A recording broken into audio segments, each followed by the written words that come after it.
प्रदर्शनकारियों और किसानों के बीच चौथी दौर की वार्ता फेल हो गई। इसके बाद एमएसपी की मांग को लेकर प्रदर्शनकारियों ने एक बार फिर दिल्ली कूच करने का आह्वान कर दिया। बड़ी तादाद में पंजाब हरियाणा से सटे बॉर्डर पर किसान दिल्ली को कूच करने के लिए निकल पड़े हैं। जिस तरह भारी भरकम मशीनों के साथ प्रदर्शनकारी दिल्ली की तरफ कूच करने की तैयारी में हैं, वो उनके मंसूबों पर सवाल उठा रहा है कि आखिर वो करना क्या चाहते हैं। देखिए हमारी ये खास रिपोर्ट।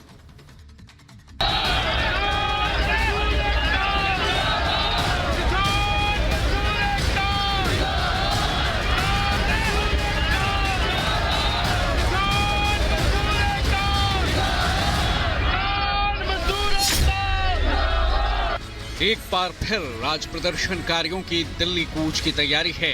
फसलों पर एमएसपी की मांग को लेकर किसान संगठन सड़कों पर हैं। 5 फसलों पर केंद्र के एमएसपी की गारंटी प्रस्ताव को खारिज कर किसान संगठनों ने एक बार फिर आज दिल्ली कूच की तैयारी की है। शांतिपूर्ण तरीके से दिल्ली जाने की बात करने वाले प्रदर्शनकारी आज आर या पार की तैयारी में हैं।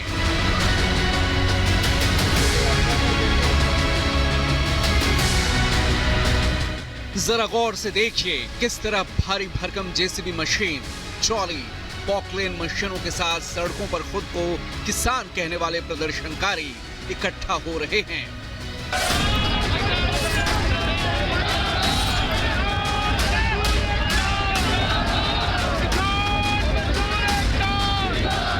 सवाल यह है कि जब प्रदर्शन के शांतिपूर्ण होने का दावा किया जा रहा है तो इन भारी भरकम मशीनों का क्या काम? क्या tractor, trolley, Poclain machine, JCB मशीनों के बगैर प्रदर्शन नामुमकिन है?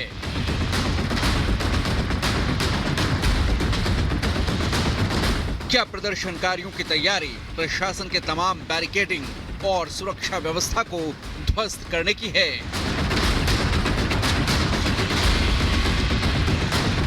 आखिर केंद्र सरकार जब बातचीत के जरिए पूरे मामले को सुलझाने को तैयार है तो प्रदर्शनकारी क्यों भारी भरकम मशीनों के साथ दिल्ली कूच को लेकर डटे हैं?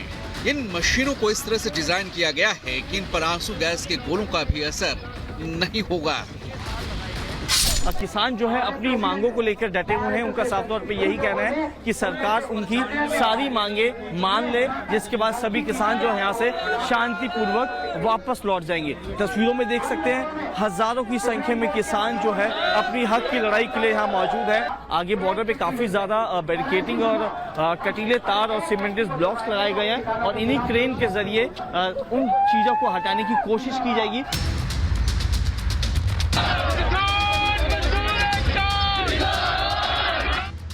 सवाल यह है कि प्रदर्शनकारी समस्या का समाधान चाहते हैं या फिर दिल्ली में घुसकर माहौल खराब करने की साजिश है।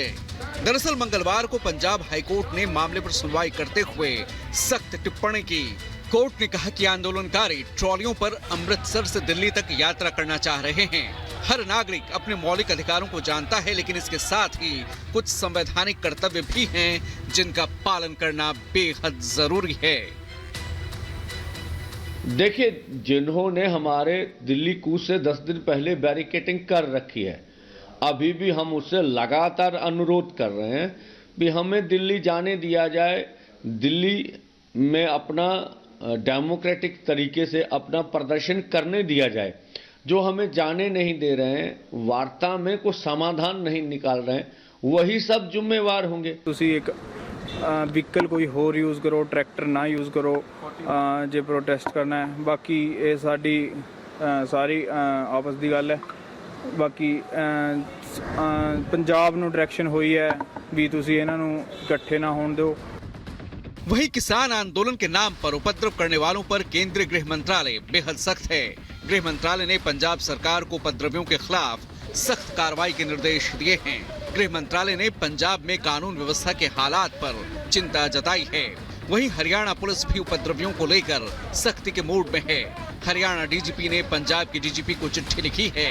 हरियाणा पुलिस ने पोकलेन और जेसीबी को लेकर आगे बढ़ रहे प्रदर्शनकारियों को पंजाब पुलिस से रोकने की मांग की है। हरियाणा के डीजीपी ने पंजाब के डीजीपी को लिखा है कि जो किसान भारी मशीनें लेकर शंभू और खनौरी बॉर्डर की ओर बढ़ रहे हैं, उससे पुलिस की जान को खतरा है।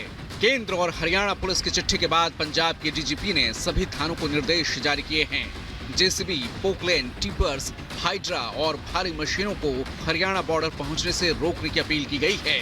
पंजाब के डीजीपी ने खुफिया रिपोर्ट के हवाले से कहा है कि प्रदर्शनकारी भारी मशीनों से हरियाणा बॉर्डर पर पुलिस बैरिकेडिंग तोड़कर हरियाणा में घुसने की कोशिश कर सकते हैं, जिससे दोनों राज्यों में कानून व्यवस्था की स्थिति खराब हो सकती है।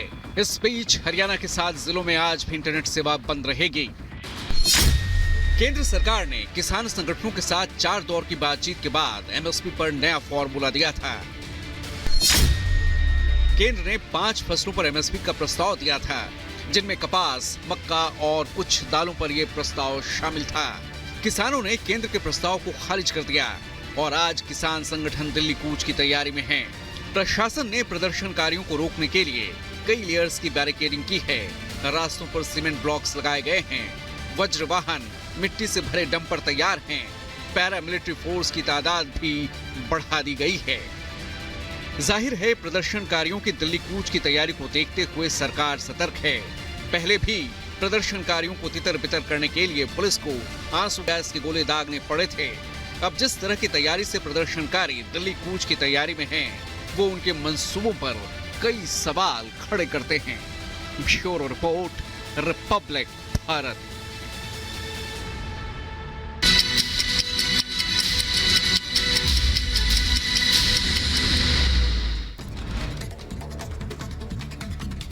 पश्चिम बंगाल के संदेश खाली से गिरफ्तार रिपब्लिक बांग्ला के रिपोर्टर संतू पान को 3 दिन की पुलिस रिमांड। ममता ने संतू की 10 दिन की मांगी थी रिमांड। ममता सरकार के खिलाफ पत्रकारों को प्रदर्शन। प्रेस क्लब ऑफ इंडिया में जुटे देश भर के पत्रकार संदेश खाली में रिपब्लिक बांग्ला के रिपोर्टर की गिरफ्तारी का जताया विरोध। संदेश खाली के आरोपी शाहजहां शेख की फरारी पर कोलकाता हाईकोर्ट सख्त। बंगाल सरकार और पुलिस को लगाई फटकार। कहा शाहजहां शेख को अब तक क्यों नहीं पकड़ा। दिल्ली शराब घोटाला मामले में मनीष सिसोदिया की नियमित जमानत याचिका पर आज फैसला होगा। राउज़ेवेनी कोर्ट सुनाएगा फैसला। दिल्ली विधानसभा से निलंबित 7 बीजेपी विधायकों के निलंबन पर आज सुनवाई। निलंबन को चुनौती देने वाली याचिका पर दिल्ली हाईकोर्ट में होगी सुनवाई। लैंड फॉर जॉब मामले में आज फिर राउज़ेवेनी कोर्ट में सुनवाई होगी। मामले में सीबीआई ने लालू यादव, राबड़ी देवी समेत 16 लोगों के खिलाफ चार्जशीट दाखिल की है। बुलंदशहर कोर्ट ने हत्या के 2 मामलों में दोषियों को सुनाई सजा। हेमलता हत्याकांड में आरोपी पति को 5 साल की सजा। रेखा हत्याकांड मामले में सास ससुर को 7 साल की सजा। जम्मू कश्मीर कांग्रेस प्रदेश अध्यक्ष विकार के खिलाफ आरोप तय। 11 साल पुराने मामले में बुलंदशहर के एमपी एमएलए कोर्ट ने आरोप तय किए। धारा 144 के उल्लंघन में दर्ज हुई थी एफआईआर। यूपी के बहराइच में किसान पर तेंदुए ने किया हमला। गंभीर रूप से जख्मी हुआ किसान। लोगों ने तेंदुए को लेकर लोगों में दहशत। यूपी के रायबरेली में ट्रेन की चपेट में आने से युवक की मौत हो गई। पुलिस ने शव को पोस्टमार्टम के लिए भेजा। यूपी के रायबरेली में नकाबपोश बदमाशों ने फायरिंग कर फैलाई दहशत। वीडियो सोशल मीडिया पर हो रहा वायरल। टोल प्लाजा कर्मचारियों की शिकायत पर दर्ज एफआईआर। बिहार के पटना में बदमाशों के हौसले बुलंद है। दानापुर में व्यवसायी के घर में फायरिंग की सीसीटीवी में कैद हुई पूरी वारदात। उत्तर प्रदेश के बुलंदशहर में मामूली बात पर 2 पक्षों में झड़प। चाकूबाजी में 3 लोग हुए जख्मी, एक की हालत गंभीर।